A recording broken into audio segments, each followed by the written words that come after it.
మాజీ మంత్రివర్యులు polit bureau సభ్యులు సోమిరెడ్డి చంద్రమోహన్ రెడ్డి గారికి పెదలకూరు మండలంలో బ్రహ్మరథం పెడుతున్నటువంటి ప్రజలకి, తెలుగుదేశం పార్టీ నాయకులకి, బీజేపీ నాయకులకి, జనసేన నాయకులకి, కార్యకర్తలందరికీ కూడా తల వంచి నమస్కరిస్తూ ఇదే ఉత్సాహంతో, ఇదే ఊపుతో రేపు ఏదైతే జరగబోయే ఎన్నికలలో సర్వేపల్లి నియోజకవర్గంలో గెలిపించేది ఎవరిని?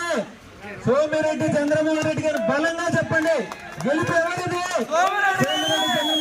ఓటమి ఎవరిది? ఓటమి ఎవరిది? అసెంబ్లీకి పోయేది ఎవరు? జైలుకు పోయేది ఎవరు? కాబట్టి ఈ విషయాన్ని మీరు అందరూ గుర్తుపెట్టుకోవాలి. అదేవిధంగా పెదలకూరు మండలం ఎవరిది? పెదలకూరు మండలం ఎవరిది? మనపాల మండలం ఎవరిది?